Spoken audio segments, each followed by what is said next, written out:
Muhammadur Rasulullah, hayya 'alal jihad. Rasulullah, hayya 'alal jihad. Hayya 'alal jihad. Hayya 'alal jihad. Hayya 'alal falah. Bismillahirrahmanirrahim.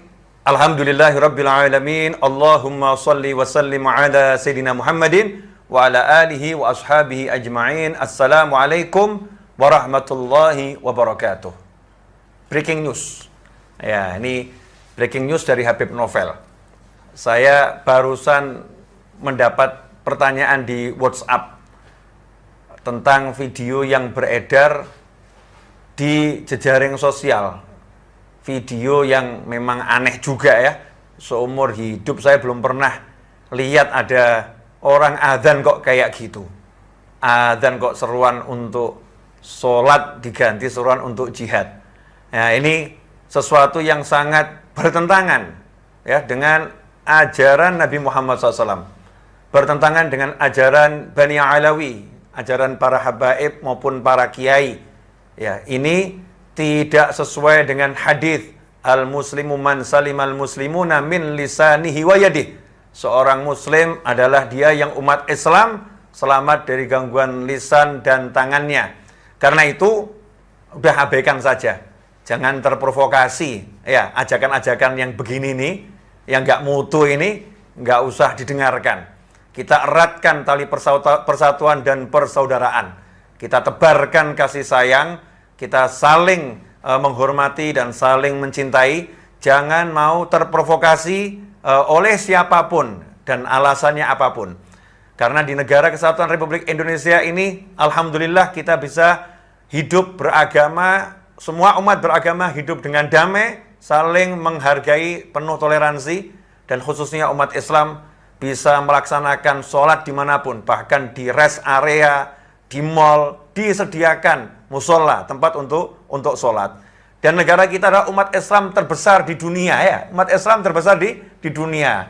Karena itu ikhwani rahimakumullah. Mari bersama-sama kita jaga kedamaian negeri ini, kita jaga persatuan negeri ini.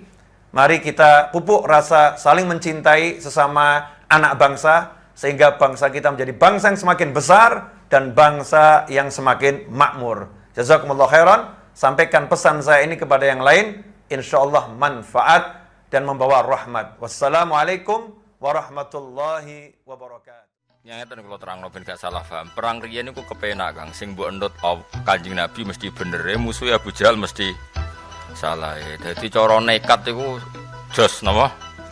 Saiki mboten musuhe mukmin kaya mukmin, mukminem ya abal-abal, musuhe ya rondo abal-abal kan ora jelas benere, ora jelas. Salah berhubung ora jelas kudune sikap kita ya ora jelas. Ora oleh tukaran saiki kok tenanan, mergo musuhe ora mesti salah, kita ora mesti bener. Nah, dhisik kan enak.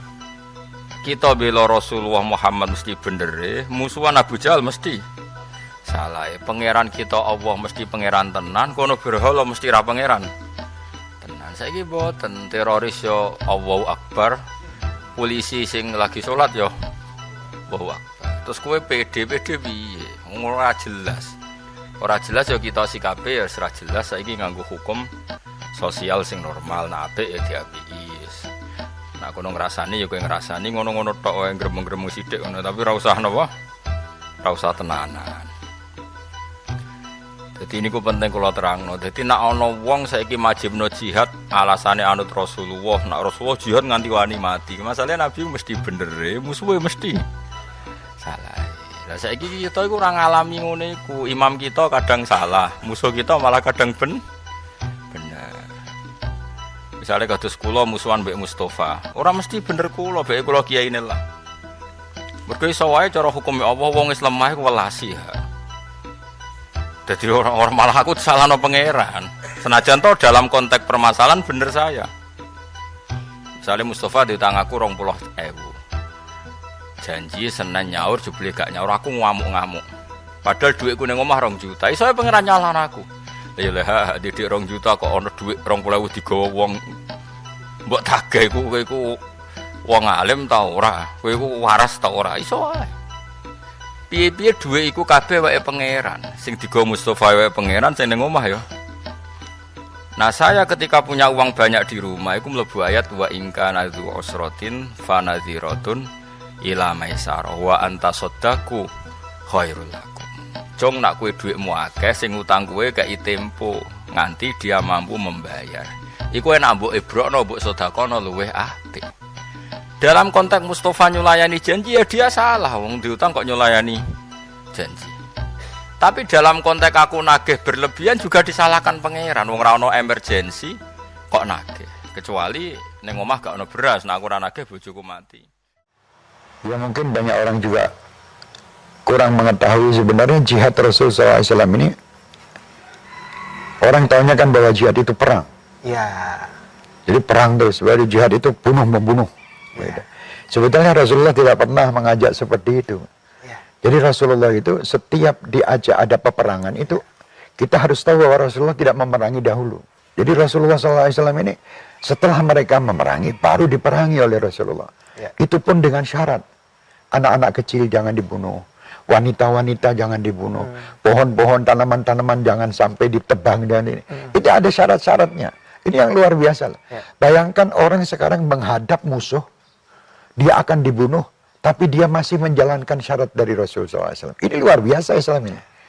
Ini tinggal kita bunuh. Itu bunuh pun itu tidak boleh dengan kebencian. Karena Allah Subhanahu Wa Taala pernah terjadikan sama Sayyidina Ali bin Abi Thalib. Sayyidina Ali bin Abi Thalib waktu akan membunuh diludahi. Akhirnya tidak menjadi membunuh. Ali, kenapa kamu tidak jadi membunuh? Karena saya takut membunuh kamu bukan karena Allah, karena engkau meludahi aku itu tadi. Bukan karena Allah lah, karena benci kepadanya. Itu Islam itu bisa mengatur itu. Ini lakukan. Jadi Rasulullah SAW tidak pernah perang itu memulainya.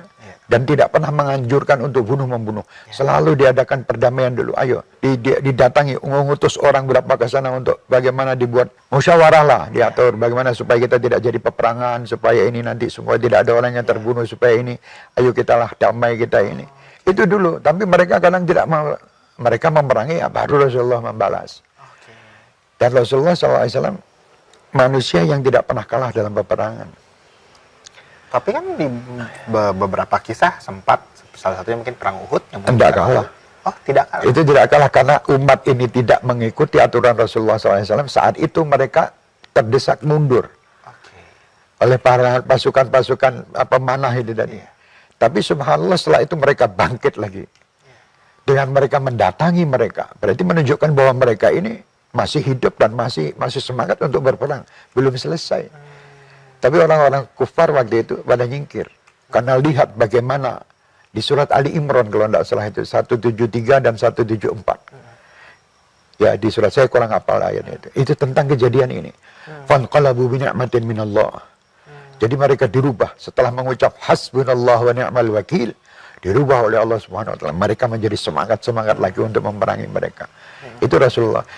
Di situ kekalahannya kesalahan daripada umat Nabi Muhammad tidak turut Nabi Muhammad. Bukan kekalahan, kesalahan. Apakah jihad itu selalu tentang perang? Oh, tidak.